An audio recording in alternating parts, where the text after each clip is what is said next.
Hello बच्चों, let's read this question. This question says that what is not true for an angiospermic embryo sac? तो basically इस question में हमें चार statements given है regarding the angiosperm embryo sac और हमें बताना है कि इन चारों स्टेटमेंट में से ऐसी कौन सी स्टेटमेंट है जो कि ट्रू नहीं है। अब अगर इस क्वेश्चन के मैं की कॉन्सेप्ट की बात करूं तो इस क्वेश्चन का जो की कॉन्सेप्ट है वो है बच्चों angiosperm. Let me right it over here, it is angiosperm. अब सबसे पहले तो देखो जो एंजियोस्पर्म है बच्चों ये काफी ज्यादा एडवांस्ड प्लांट है, राइट। और साथ ही साथ इन्हें हम कॉमनली बोलते हैं बच्चों फ्लावरिंग प्लांट्स। इन्हें हम कॉमनली क्या बोलते हैं? फ्लावरिंग प्लांट्स बोलते हैं।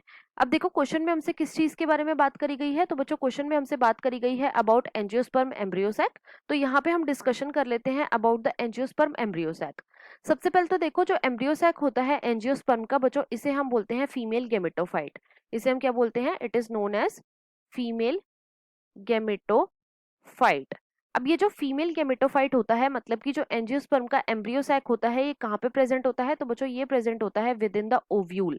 ये बेसिकली ओव्यूल के अंदर प्रेजेंट होता है, राइट। साथ ही साथ ये फॉर्म कैसे होता है? तो बच्चों ये फॉर्म होता है by the process known as meiosis. ये किससे फॉर्म होता है? मियोसिस से फॉर्म होता है। और मियोसिस क्या है? तो बच्चों ये एक टाइप की रिडक्शनल डिविजन है।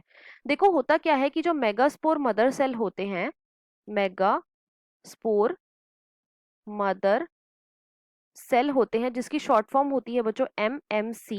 इसके अंदर क्या होती है? इसके अंदर होती है बच्चों मियोटिक डिवीजन, राइट। और इस मियोटिक डिवीजन से क्या होता है? इससे बच्चों फॉर्म होते हैं 4 मेगास्पोर।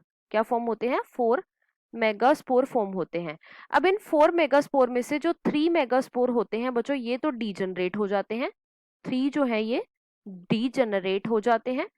और जो एक मेगास्पोर बचता है जो कि फंक्शनल होता है बच्चों ये फॉर्म करता है एम्ब्रियो सैक ऑफ एंजियोस्पर्म, जिसे हम क्या बोलते हैं? जिसे बच्चों हम बोलते हैं फीमेल गेमेटोफाइट, राइट।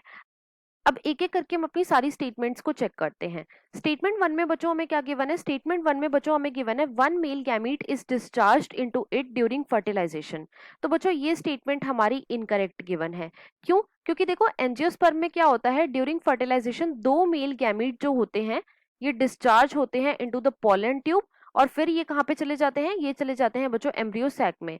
अब इनमें से एक मेल गैमीट जो होता है बच्चों ये तो फ्यूज करता है एग न्यूक्लियस के साथ। ये किसके साथ फ्यूज करता है? एग न्यूक्लियस के साथ फ्यूज करता है और क्या बनाता है? इससे बच्चों ये बनाता है जाइगोट। और ये जो जाइगोट होता है ये कैसा होता है? ये होता है बच्चों डिप्लॉयड। और जो एक मेल गैमीट होता है बच्चों ये फ्यूज करता है 2 पोलर न्यूक्लियाई के साथ। ये किसके साथ फ्यूज करता है? 2 पोलर न्यूक्लियाई के साथ फ्यूज करता है और ये बना देता है बच्चों एंडोस्पर्म। और ये जो एंडोस्पर्म होता है ये कैसा होता है? ये होता है बच्चों ट्रिप्लॉइड, राइट। तो यहाँ पे क्वेश्चन में हमें स्टेटमेंट में गिवन है कि सिर्फ एक मेल गैमीट ही डिस्चार्ज होता है इनटू इट ड्यूरिंग फर्टिलाइजेशन, तो इसलिए ये स्टेटमेंट हमारी इनकरेक्ट हो जाएगी। अब क्वेश्चन में हमसे इनकरेक्ट स्टेटमेंट ही पूछी थी तो वो है बच्चों ऑप्शन नंबर 1 में। स्टेटमेंट 2 में हमें क्या गिवन है? स्टेटमेंट 2 में बच्चों हमें गिवन है it is present with in an ovule. तो ये बिल्कुल करेक्ट है। जो एम्ब्रियो सैक होता है बच्चों ये कहाँ पे प्रेजेंट होता है? ये ओव्यूल के अंदर प्रेजेंट होता है। थर्ड स्टेटमेंट में बच्चों हमें गिवन है इट रिप्रेजेंट फीमेल गेमेटोफाइट। तो ये भी बिल्कुल ट्रू है। देखो जो एम्ब्रियो सैक होता है इसे हम क्या बोलते हैं? इसे बच्चों हम बोलते हैं फीमेल गेमेटोफाइट। फोर्थ में हमें गिवन है it's formation is preceded by meiosis. तो बच्चों ये भी बिल्कुल ट्रू गिवन है, राइट। तो इस क्वेश्चन में जो हमारी इनकरेक्ट स्टेटमेंट है वो कौन सी है? वो है बच्चों ऑप्शन नंबर 1 में गिवन। तो इस क्वेश्चन का जो हमारा आंसर हो जाएगा वो है बच्चों option number 1। This was all about this question. I hope you understood it well. Best of luck.